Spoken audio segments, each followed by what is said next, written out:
Hi everyone, my name is Samantha. I am 31 years old. I am a mother of 3 kids, 16, 12, and 10.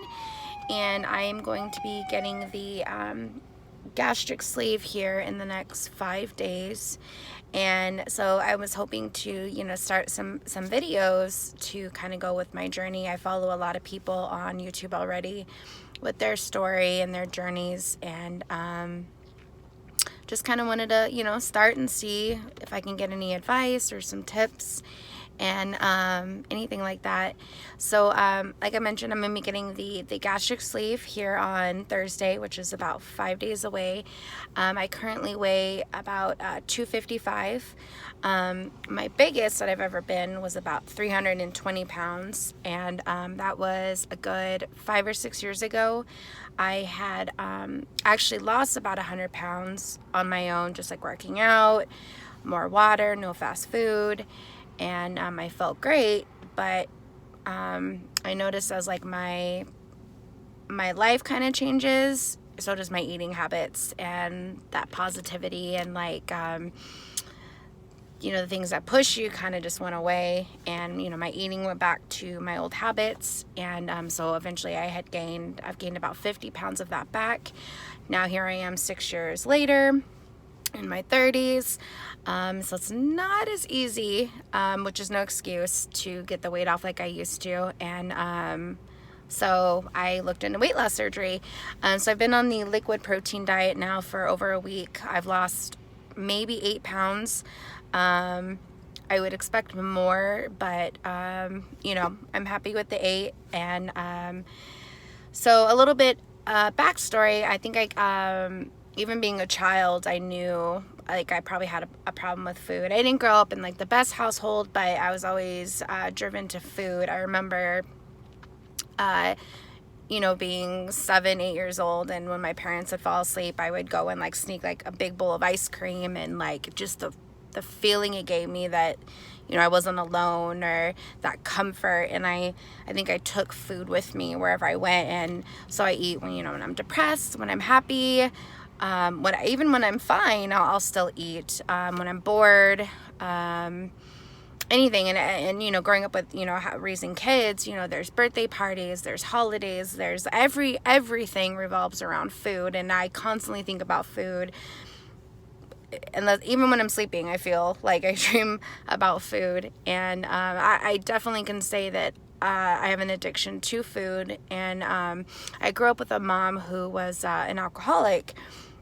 And I'd always get so mad at her because she would, she'd leave the house and she'd come, she'd go and buy her bottles, and she would drink in her car, and or wherever it is that she would drink, and she would throw her bottles away. And then she'd come home and she'd just be annihilated, and I'd get so pissed, like, why are you doing this to yourself, and you're hiding it, like I don't know you're drunk. And it wasn't until probably like my early 20s that I realized, I would go to fast food joints, I would buy a shitload of food, I would binge in my car, throw everything away, and come home.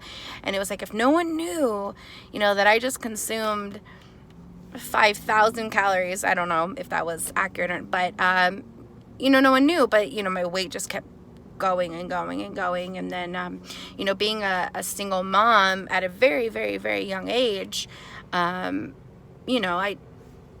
fast food was easy, it was simple. And so I went from 120 pounds at 14 years old to, by the time I was 18, I was already hitting about 300. And I suffer from RA already I was diagnosed with RA at about 25. And I also have Hashimoto's, which is an autoimmune thyroid disease, which does not help. No, like I said, no excuse on that end. But there are days that it takes an act of God just to get me out of bed, because I feel just drained and tired and exhausted. And it doesn't help that I don't eat very healthy. And then the fact that I do work full time. I am a lab assistant and a phlebotomist at a really busy hospital here in Las Vegas. So I'm constantly moving. I would say that I'm pretty active, but not like exercise active, but I'm always with my kids and my work. And I'm a full-time student here at UNLV. Woo! And So I live a very active life, and I haven't seen myself actually gain weight in about six months to a year. My weight has just completely plateaued, just from, I mean, I'll go from 250 to 260, and it'll just been bouncing back and forth for the last year. So like I said, I finished my 6 months, so I'm getting ready for the surgery. I'm super excited. I've been watching everyone's stories about, don't overdo it, drink water, but don't eat and drink at the same time, do your protein shakes. And so I'm really excited to get this weight loss surgery, but I also am understanding that it is just a tool, and that it's not going to do the work for me. And a lot of people's stories out there have been so helpful, because I need to change, and I'm aware of this, and it's not going to do it for me. And I feel I might struggle a little bit with the fact that I'm going to get those cravings, and I'm not going to physically be able to have it, and that's something that I'm going to have to learn to deal with. And so I'm a little nervous with that. Do I want to change? Yes, absolutely. But I mean, I'm ready for what's going to happen and where this is going to go. So thank you everyone for all your support, and I will probably make another video here, maybe day 1 or day 2 after surgery, and let you know everyone how I'm doing. And if you have any comments, suggestions, advice, would be amazing. And thank you so much for watching. Bye guys.